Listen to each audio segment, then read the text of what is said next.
All right, hello friends, welcome to ARS के YouTube channel. मेरा नाम है आयुष राठी और आज हम लोग इस वीडियो में डिस्कस करने वाले हैं कि किस तरीके से हम लोग अपने लास्ट 30 डेज में जेई मेन में, बिटसैट में और भी जितने हमारे स्टेट एग्जाम्स है, WBJEE हो गया, महाराष्ट्र सीटी हो गया, सारे एग्जाम्स में किस तरीके से हम लोग इंप्रूवमेंट ला सकते हैं। एक अच्छा खासा इंप्रूवमेंट मतलब समझ लो कि एक 20 से 30 मार्क्स का इंप्रूवमेंट कम से कम, है ना, किसी स्टेट एग्जाम में, या फिर 30 से 40 मार्क्स का इंप्रूवमेंट कम से कम जेई मेन टाइप के एग्जाम में किस तरीके से ला सकते हैं। कौन से ऐसे 5 टिप्स है जिसको आप लोगों को फॉलो करना चाहिए। मैंने अपने प्रिपरेशन टाइम में फॉलो करी थी, जिससे कि आपका जो स्कोर है वो बूस्टअप हो सकता है। तो जल्दी से इस वीडियो को लाइक करके चैनल को सब्सक्राइब करके एआर स्क्वाड का हिस्सा बन जाओ। उम्मीद करते हैं कि आपको वीडियो पसंद आएगी।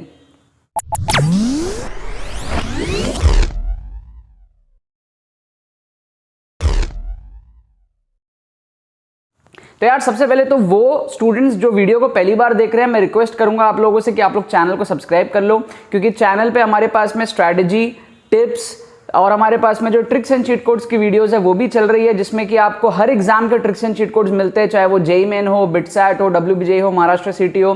तो वो एक फेमस प्लेलिस्ट है इस चैनल की। अगर स्टिल आपको नहीं पता उसके बारे में तो उसको जरूर से चेकआउट करना, आपको डेफिनेटली पसंद आएगी। राइट, अब बात करते हैं कि ऐसे कौन से 5 टिप्स हैं जिनको आपको फॉलो करना चाहिए ताकि आपका स्कोर जो ड्रास्टिकली बढ़े एंड गारंटी से बढ़े। ये नहीं कि यार बढ़ जाएगा, शायद बढ़ जाएगा, नहीं बढ़ जाएगा, नहीं।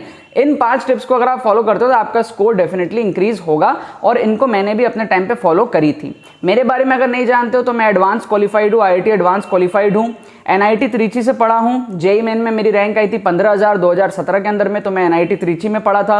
वेस्ट बंगाल जेई जो कि स्टेट एग्जाम होता है, वहां पर मेरी 849 रैंक आई थी, अंडर 1000 रैंक आई थी। ठीक है, तो ये सारे टिप्स मैंने अप्लाई करे हैं, मेरे लिए खुद के लिए बहुत बेनिफिशियल निकल करके आया है। एंड पिछले 4-5 सालों से मैं जेई के लिए पढ़ा रहा हूँ, और उसके पहले मैं छोटे बच्चों को पढ़ा रहा हूँ, मतलब 16 साल की उम्र से मैं पढ़ा रहा हूँ। तो टीचिंग के फील्ड में भी मेरा जो है काफ़ी एक्सपीरियंस है। तो आप लोग एक ट्रस्टेबल एडवाइस इसको मान सकते हो। सबसे पहला एडवाइस मैं आप लोगों को ये देना चाहूँगा कि stay away from random crash courses. आप लोगों को पता है यूट्यूब एक प्लेटफॉर्म है, एंड यूट्यूब पे क्या होता है, बहुत सारे लोग आते हैं, पहले फ्री कंटेंट देते हैं, उसके बाद में आपसे इनकम जनरेट करते हैं। राइट, इसमें कुछ बुरी बात नहीं है, it is very genuine thing, कोई भी कर सकता है, मैं भी कर सकता हूँ, इसमें कोई बुरी बात नहीं है। बट द थिंग इज कि आपको यहाँ पर चूज करना पड़ता है कि सबके सर्विसेज है, कौन से सर्विस अच्छे हैं, कौन से सर्विस नहीं है। राइट, अगर 100 टीचर्स आपके लिए क्रैश कोर्सेज ला रहे हैं तो आप तो किसी टीचर का सिर्फ 10 मिनट का वीडियो देखते हो। राइट, आप एक्चुअल में नहीं जानते कि टीचर कितना अच्छा आपको क्रैश कोर्स डिलीवर करेगा, या फिर कितना अच्छा टीचर की खुद की नॉलेज है, वो टीचर की क्या क्वालिफिकेशंस है, कहीं वो उल्लू तो नहीं बना रहा, आपको झूठ तो नहीं बोल रहा अपने बारे में। ये सारी चीज़ें, बहुत चीज़ें मैटर करती हैं। तो होता ही है कि ऐसे जब एग्जाम का टाइम आता है तो सब लोग अपने क्रैश कोर्सेज लेकर के आ जाते हैं, और बच्चे कंफ्यूज हो जाते हैं कि कौन सा क्रैश कोर्स लेना चाहिए। वो टीचर जो कभी पढ़ाते भी नहीं थे, वो भी अपना अपना क्रैश कोर्स लेकर के आ जाते हैं और बोलते हैं कि हम आपको पढ़ाएंगे। राइट, सो मैं क्रैश कोर्स के अगेंस्ट नहीं हूँ, crash course is good thing, but आपको रैंडम क्रैश कोर्सेज से दूर रहना। मतलब किसी की भी वीडियो देखी, 2 दिन हुआ है जाने हुए यूट्यूबर को, आपने क्रैश कोर्स खरीद ली, इस टाइप की चीज़ों से आपको दूर रहना है। और मैं भी अपने टाइम पे दूर रहा था। एंड मोमेंट में आपने 2 साल को भी यही स्ट्रेटेजी फॉलो करनी है कि आपको जो सेल्फ स्टडी टाइम हो वो ज़्यादा हो, और आपके जो ट्यूशन व्यूशन का टाइम वो कम हो। लेकिन एंड मोमेंट में ये चीज़ और ज़्यादा स्ट्रिक्ट हो जानी चाहिए। मैक्सिमम 20% टाइम आपका ट्यूशन में जाना चाहिए, और हो सके तो 0% टाइम ट्यूशन में जाना चाहिए, 100% टाइम आपका खुद पे जाना चाहिए। कम से कम 80% टाइम आपका खुद पे जाना ही चाहिए। तो अब आप ऑलरेडी अगर ऑनलाइन पढ़ रहे हो तो आई एम वेरी श्योर कि आप यूट्यूब पे लेक्चर्स भी देखते होगे, बहुत सारी चीज़ें करते होगे। अब उसके बाद में अगर आप क्रैश कोर्सेज के पीछे चले जाए तो कोई भी ऐसा एक क्रैश कोर्स आपको नहीं मिलेगा जो कि आपको पूरा सेटिस्फाई कर दे। बहुत कम होंगे, मतलब 1-2 ही क्रैश कोर्सेज पूरे यूट्यूब पे अवेलेबल होंगे जो आपको पूरा का पूरा सेटिस्फाई कर दे। मतलब फिजिक्स, केमिस्ट्री, मैथ्स हर चीज़ में सेटिस्फाई कर दे, बिटसैट में भी सेटिस्फाई कर दे, जेई मेन में भी सेटिस्फाई कर दे, हर एग्जाम नहीं। तो होता क्या है कि आप बिटसैट के अलग क्रैश कोर्स में जाते हो, जेई मेन के अलग क्रैश कोर्स में जाते हो, स्टेट एग्जाम के अलग क्रैश कोर्स में जाते हो, ठीक है, फिर जेई एडवांस के लिए अलग क्रैश कोर्स में जाओगे। तो इन सारे चक्करों से दूर रहो। आपने 2 साल जहां पर भी पढ़ाई करी है, अगर ठीक ठाक पढ़ाई आपने करी है, so now self study is the key. हाँ, कोई 1-2 क्रैश कोर्स बहुत जेन्युइन टीचर का आपको मिल रहा है, then go for it. Second tip क्या है हमारे पास में, कवर सिलेबस थ्रू क्वेश्चंस। अगर आपके सिलेबस अभी तक कवर्ड नहीं है तो आपको जो ओल्ड तरीका है सिलेबस कवर करने का कि आपने कोई बुक पढ़ी, बुक के पीछे के क्वेश्चंस करे, फिर आपने मॉक टेस्ट करे, प्रीवियस ईयर क्वेश्चंस लगाए, ये आपके जो है पुराने तरीके हैं। मतलब कि ये आप तब फॉलो करते हो जब आपके पास में सफिशिएंट टाइम होता है एग्जामिनेशन को देने में। लेकिन अब जब आपके पास में सफिशिएंट टाइम नहीं एग्जाम को देने में, तो आपको दूसरा चीज करना पड़ेगा, मतलब कि कवर सिलेबस थ्रू क्वेश्चंस।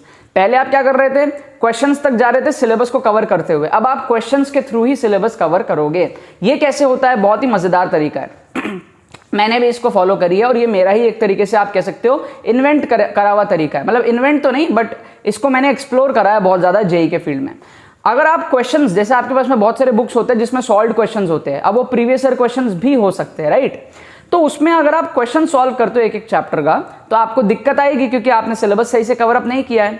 सो जब आपको दिक्कत आई किसी पॉइंट में, तब आप जाओ उस पर्टिकुलर थ्योरी को कवर अप करने के लिए, ठीक है। फिर नेक्स्ट क्वेश्चन में जाए, नेक्स्ट क्वेश्चन में कोई दिक्कत आई, फिर जाओ उस पर्टिकुलर थ्योरी को कवर करने के लिए। मतलब क्वेश्चन से रिलेटेड जो थ्योरी है सिर्फ उतना कवर करना है। सो ये चीज थोड़ा इंटरेस्टिंग हो जाता है और लास्ट मोमेंट पे आपको हेल्प करता है कि आप थोड़ा सा जल्दी सिलेबस को कवर अप करो। अगर आप पुराने तरीके से करोगे थोड़ा टाइम ज्यादा लगेगा, बोरिंग होगा। सपोज आप इलेक्ट्रोस्टैटिक्स लेकर के बैठ गए, आप वही कूलम लॉ पढ़ रहे हो, वही इलेक्ट्रिक फील्ड पढ़ रहे हो, वही इलेक्ट्रिक पोटेंशियल तक पढ़ रहे हो, तब तक कि आपका बोरिंग जो है आपका आप इतना बोर फील करने लग जा रहे हो, या फिर टाइम भी इतना ज्यादा लग जा रहा है उस तरीके से करने में कि आपका मन नहीं हो रहा है। लेकिन अगर आप क्वेश्चंस के थ्रू करो, तो पहला क्वेश्चन आपको आएगा कूलम लॉ का, फटाक से कूलम लॉ जाकर के रिवाइज कर लिया, है ना। दूसरा क्वेश्चन आपका आ सकता है इलेक्ट्रिक पोटेंशियल का, फटाक से इलेक्ट्रिक पोटेंशियल को जाकर रिवाइज कर लिया, है ना। फिर इस तरीके से आपको करना है और मतलब आपको स्टक नहीं रहना है किसी एक थ्योरी में। बहुत ज्यादा कहने का मतलब है आपको जस्ट 2-3 मिनट के लिए एक थ्योरी पढ़नी है और एक स्पेसिफिक थ्योरी पढ़ करके निकल जानी है। मतलब आपको अब टॉपिक वाइज पढ़ना है, चैप्टर वाइज नहीं पढ़ना है, ठीक है। चैप्टर्स को भी आपको थोड़ा स्विच करते रहना है, ये नहीं कि एक ही इलेक्ट्रोस्टैटिक्स के क्वेश्चंस कर रहे हैं, नहीं, इस तरीके से नहीं करना है आपको।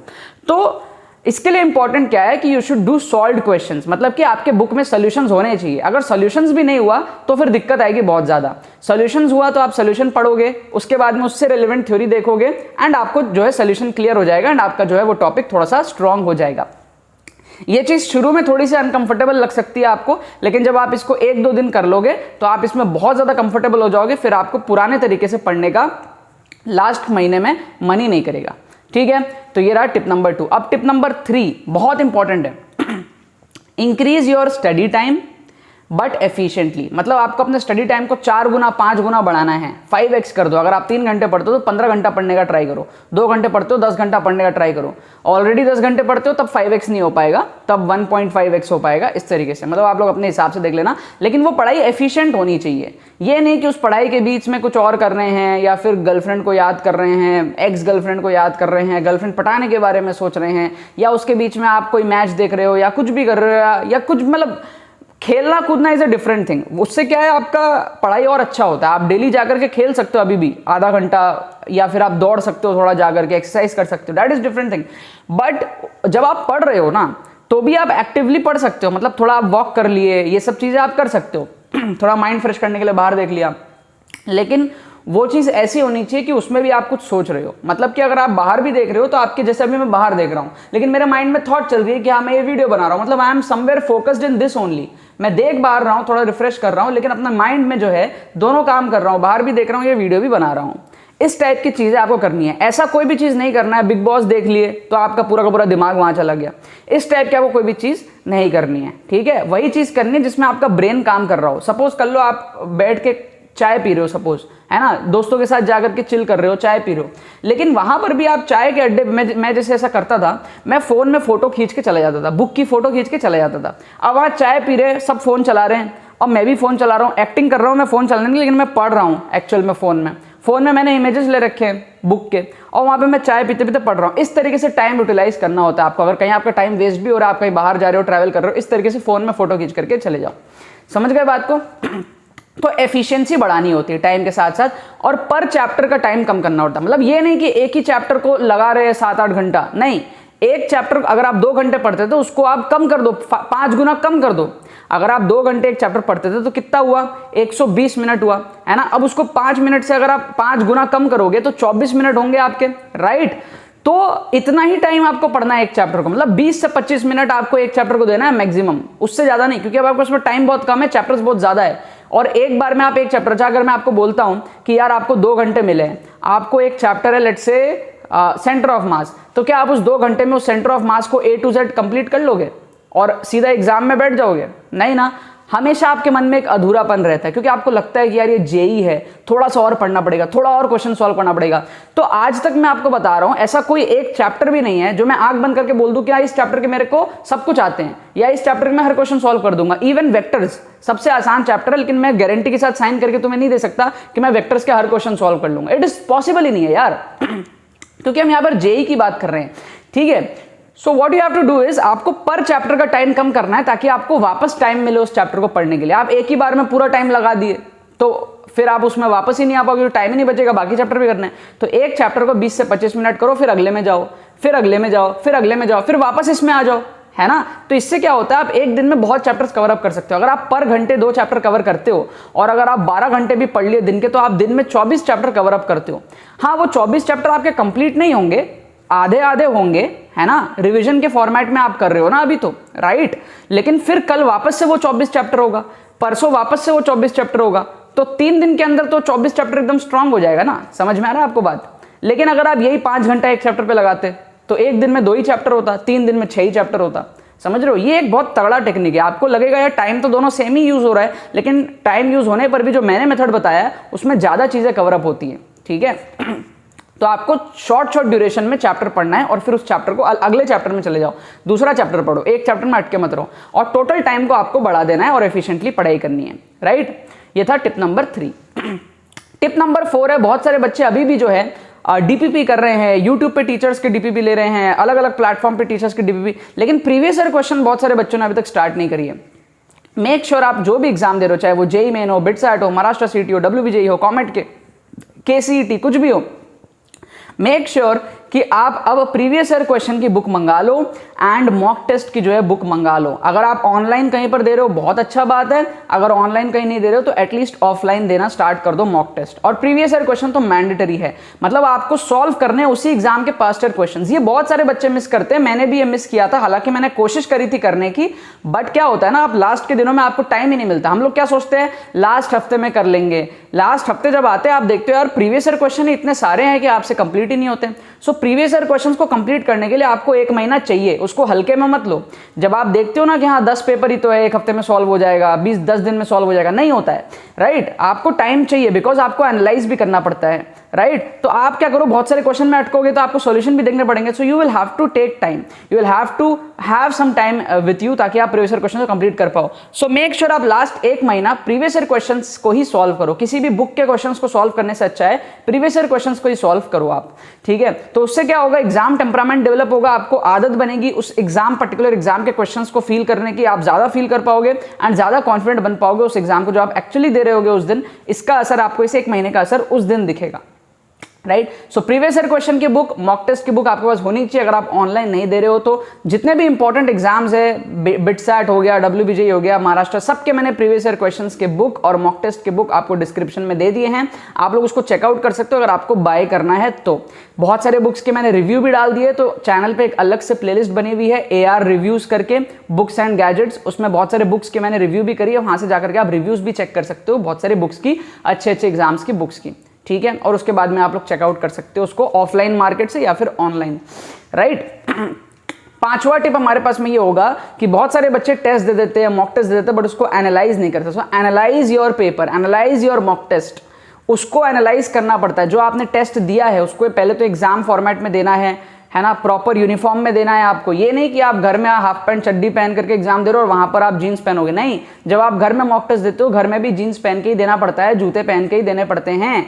ये सब चीजें मैंने अप्लाई करी है। जूते तो खैर मम्मी अलाउ नहीं करती थी, बट जीन्स मैंने पहने हैं। जीन्स पहन करके अनकंफर्टेबल होकर के गर्मी में एग्जाम देना है, राइट। मतलब आपको अपने सेंटर के हिसाब से, अगर आपका सेंटर ऐसा होगा जो एसी वाला होगा, आपका वो उस एरिया में रहते हो, सपोज कि आपको पता है कि हाँ एसी तो डेफिनेटली होगी, देन आप एसी में घर में एग्जाम दो, राइट। अगर आपको पता है कि नहीं आपका जो सेंटर है वो एसी में होगा, ऐसा जरूरी नहीं है, गर्मी में भी पड़ सकता है, तो आप गर्मी में बैठ करके एग्जाम दो। आप हाफ पैंट पहन के तो जाओगे नहीं, फुल पैंट पहन के जाओगे, जो भी आप पैंट पहनोगे ट्राई करो वही पैंट को पहन करके एग्जाम दो। ये सारी चीजें बहुत इंपॉर्टेंट होती है मॉक टेस्ट देने के लिए, ठीक है। ये मैं आप लोगों को बताता रहूंगा और गाइडेंस मैं आप लोगों को देता रहूंगा। अब फिफ्थ पॉइंट हमारा ये है एनालाइज द मॉक टेस्ट। आपको मॉक टेस्ट को एनालाइज करना बहुत ज्यादा जरूरी है। मॉक टेस्ट को एनालाइज करो, मतलब उसकी चेकिंग करो, देखो आपके कितने मार्क्स आ रहे हैं और कौन कौन से क्वेश्चंस आपने कर दिए अच्छे से, उसको ज्यादा ध्यान मत दो, लेकिन कौन कौन से क्वेश्चंस आप नहीं कर पाए, छू भी नहीं पाए, या कौन कौन से क्वेश्चन में सिली मिस्टेक्स हुई है उसको ध्यान दो। सिली मिस्टेक्स को सुधारो, और जो क्वेश्चंस आपसे छूट रहे हैं लेकिन आपको लगता है कि यार आप कर सकते हो शायद अगर आप थोड़ा सा थ्योरी पढ़ लो तो, देन उन चैप्टर्स को आप कवर अप करो। मतलब कि एनालाइज किया, 2-3 चैप्टर सिलेक्ट करो, उसको पढ़ लो अगले मॉक टेस्ट के पहले, फिर अगला मॉक टेस्ट दो, फिर से एनालाइज करो और 2-3 चैप्टर पढ़ लो, फिर 3 दिन बाद और एक मॉक टेस्ट दो, फिर 2-3 चैप्टर चूज करो उसको पढ़ लो, फिर 3 दिन के गैप में और एक मॉक टेस्ट दो, फिर उसको एनालाइज करो, 2-3 चैप्टर और पढ़ लो। इस तरीके से क्या होगा, 1 महीने के अंदर अंदर आप 10 मॉक टेस्ट दे सकते हो, और 10 मॉक टेस्ट अगर आप दोगे तो 2-2 चैप्टर भी आप एवरी मॉक टेस्ट अगर आप करते हो तो आप 20 चैप्टर्स इस तरीके से भी कवर कर लोगे जो आपके आज के डेट में बिल्कुल भी आपको नहीं आते हैं, राइट। उस 20 में से आप डिटेल स्टडी तो नहीं कर पाओगे, डेफिनेटली आप उसके मास्टर नहीं बन पाओगे 1 महीने में, लेकिन आप उस 20 में से 10 क्वेश्चन करने के लायक बन सकते हो। और वो भी अगर आपने कर लिया तो जेईई मेन जैसे एग्जाम में 10 × 4 40 मार्क्स का आपको बेनिफिट मिलेगा, राइट। ये हुए 5 टिप्स मेरे तरफ से। अब एक छठा टिप आपको देता हूं, ये बहुत ही सॉलिड टिप है। वो ये है कि आपको ट्रिक्स एंड चीट कोड्स को फॉलो करने हैं। ट्रस्ट में मैंने खुद ने फॉलो करा, ये एक बोनस टिप आप मान सकते हो इस वीडियो की। ट्रिक्स एंड चीट कोड्स को हल्के में मत लो, ये पूरे यूट्यूब पे आपको कहीं नहीं मिलेगा, सिर्फ मेरे चैनल पे मिलेगा, या फिर अब आपको मिल भी रहा होगा यूट्यूब पे, तो समझ लेना कि ये स्टार्ट मैंने ही करी थी ट्रिक्स एंड चीट कोड्स की 2017 के अंदर में, और इसको मैंने डेवलप किया था खुद से 2015 के अंदर में, right. Tricks and cheat codes के आपके मार्क्स जो है डेफिनेटली बढ़ते हैं, मैंने प्रूफ कर दिया हर एग्जाम में, चाहे वो WBJEE हो, जेईई मेन हो, बिटसैट हो। आप लोगों को मेरी प्लेलिस्ट देखनी है ट्रिक्स एंड चीट कोड्स की, उससे आपको गारंटी से समझ में आ जाएगा कि हाँ ट्रिक्स एंड चीट कोड से आपको जो मार्क्स है वो बढ़ता है। बस करना आपको इतना सा है, थोड़ी सी आपको अपनी सोच को ओपन करनी है, बंधी हुई सोच नहीं रखनी है, थोड़ा मैं जो समझाना चाह रहा हूँ वो समझना है, थोड़ा सा अपना दिमाग लगाना है, थोड़ी सी प्रैक्टिस करनी है और वीडियो लेक्चर्स देखने हैं। ट्रिक्स एंड चीट कोड्स की फ्री लेक्चर्स है यूट्यूब पे, आपको मिल जाएगी मेरी प्लेलिस्ट के अंदर में, आपको डिस्क्रिप्शन में सारे प्लेलिस्ट वगैरह जो है मिल जाएंगे। अगर आप ये करते हो तो इससे भी आपको जो मार्क्स है जेईई मेन में 40 मार्क्स तक बढ़ सकता है ट्रिक्स के बेसिस पर। WBJEE जैसे एग्जाम में आपके 20 मार्क्स बढ़ सकते हैं ट्रिक्स के बेसिस पर, वो भी सिर्फ और सिर्फ मैथ सेक्शन की बात कर रहा हूँ मैं, फिजिक्स केमिस्ट्री अलग, ठीक है। मैथ्स में ज्यादा ट्रिक्स लगता है, इसलिए मैथ्स की मैं स्पेसिफिक होकर के बात कर रहा हूँ, ठीक है। तो ये हमारे पास में 5-6 टिप्स थे। आई होप अगर आप इसको फॉलो करोगे तो आपको डेफिनेटली रिजल्ट्स मिलेंगे। आप लोग मेरे को बताओ कमेंट्स में कि आपको टिप्स कैसे लगे, इसमें से कौन कौन से टिप्स आप फॉलो कर रहे थे और कौन कौन से आपको अब फॉलो करने की जरूरत है। इस वीडियो को देखने के बाद आपके अंदर से रियलाइजेशन आ रहा है कि आपको अब ये चीज फॉलो करनी है, मेरे को कमेंट सेक्शन में जरूर बताओ। अपना कमिटमेंट, अपना जो कमिटमेंट है, अपना जो एम है, अपना जो ड्रीम है, जो गोल है, जो टारगेट है, उसको कमेंट सेक्शन में जरूर से आप लोग लिखना। मैं भी देखना चाहता हूं कि आप लोगों के क्या टारगेट्स हैं। बाकी तो बस यही बात है। आई होप आपको इस वीडियो से हेल्प मिली होगी। अगर आपको इस वीडियो से कुछ भी हेल्प मिली है तो इस वीडियो को लाइक करना मत भूलना और शेयर करना मत भूलना बाकी सारे फ्रेंड्स के साथ में, ताकि वो भी इस प्लेटफॉर्म का मजा उठा सके। बाकी तो बहुत बहुत धन्यवाद इस वीडियो को देखने के लिए, बने रहिए यार।